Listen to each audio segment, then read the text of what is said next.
পুরুষ ফুটবলারদের তুলনায় নারী ফুটবলারদের বেতন অনেক কম, কিন্তু কেন এই বৈষম্য? অথচ সাম্প্রতিক বছরগুলোতে মেয়েদের পারফরম্যান্স, স্কিল এবং গ্লোবাল জনপ্রিয়তা পুরুষদের চেয়ে কোনো অংশে কম কিসে? চলুন আজকের ভিডিওতে আমরা জেনে নেই নারী ফুটবলারদের মধ্যে কে কত বেতন পান এবং নারী ফুটবলাররা ভালো খেলা সত্ত্বেও কেন তারা বেতন কম পান, এ বিষয়ে বিস্তারিত থাকছে বাকি ভিডিওতে।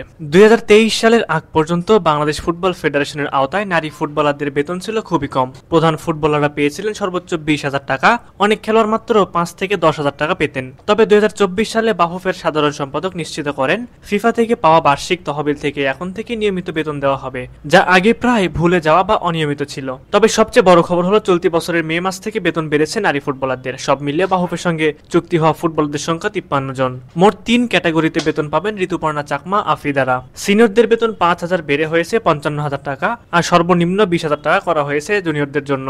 বাংলাদেশের নারী ফুটবল দলের এই ক্যাটাগরিতে রয়েছেন একাধিক ফুটবলার, যেমন ঋতুপর্ণা চাকমা, আফ্রিদা খন্দকার, রূপনা চাকমা সহ হাতে গোনা আরো কয়েকজন। তারা মাসিক বেতন পান 55,000 টাকার মতো।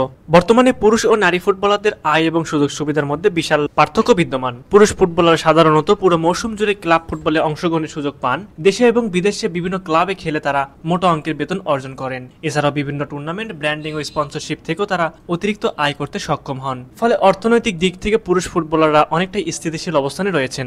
অপরদিকে নারী ফুটবলারদের জন্য ঘরোয়া পর্যায়ে নিয়মিত কোনো লিগ বা টুর্নামেন্ট আয়োজন করা হয় না। তাদের খেলাধুলার সুযোগ সীমিত এবং বছরে হাতে গোনা কয়েকটি আন্তর্জাতিক প্রতিযোগিতা ছাড়া তারা মাঠে থাকার সুযোগ পান না। এর ফলে তাদের ফুটবলকে পেশা হিসেবে নেওয়া অনেক কঠিন হয়ে পড়ে। অনেক প্রতিভাবান নারী ফুটবলার আর্থিক অনিশ্চয়তার কারণে খেলা ছেড়ে দিতে বাধ্য হন। এই বৈষম্য দূর করতে হলে বাফুফের সহ সংশ্লিষ্ট কর্তৃপক্ষের উচিত নারী ফুটবলারদের জন্য নিয়মিত ঘরোয়া লীগ আয়োজন করা। বিভিন্ন বয়সভিত্তিক জেলা ও বিভাগীয় পর্যায়ে লীগ বা টুর্নামেন্ট চালু করলে মেয়েরা আরো বেশি খেলাধুলায় জড়িত হতে পারবে। পাশাপাশি ক্লাবগুলোকে উৎসাহিত করতে হবে যেন তারা নারী ফুটবল দল গঠন করে এবং খেলোয়াড়দের মাসিক বেতন ও অন্যান্য সুযোগ সুবিধা দেয়। এতে করে নারী ফুটবলাররা ফুটবলকে পেশা হিসেবে নিতে পারবেন এবং আর্থিকভাবে স্বাবলম্বী হতে পারবেন। ফুটবলের মতো জনপ্রিয় খেলায় নারীদের অংশগ্রহণ ও অবদান উপেক্ষা করার কোনো সুযোগ নেই। তাদের উন্নয়নের মাধ্যমে দেশের সামগ্রিক ক্রীড়াঙ্গন আরো সমৃদ্ধ হবে এবং আন্তর্জাতিক অঙ্গনেও বাংলাদেশের অবস্থান শক্তিশালী হবে। তার সাথে বাফুফেরও উচিত বেতন বাড়িয়ে দেওয়া। সুপ্রিয় ভিউয়ার্স, এই বিষয়ে আপনাদের মতামত কি তা অবশ্যই আমাদের কমেন্ট করে জানাতে ভুলবেন না।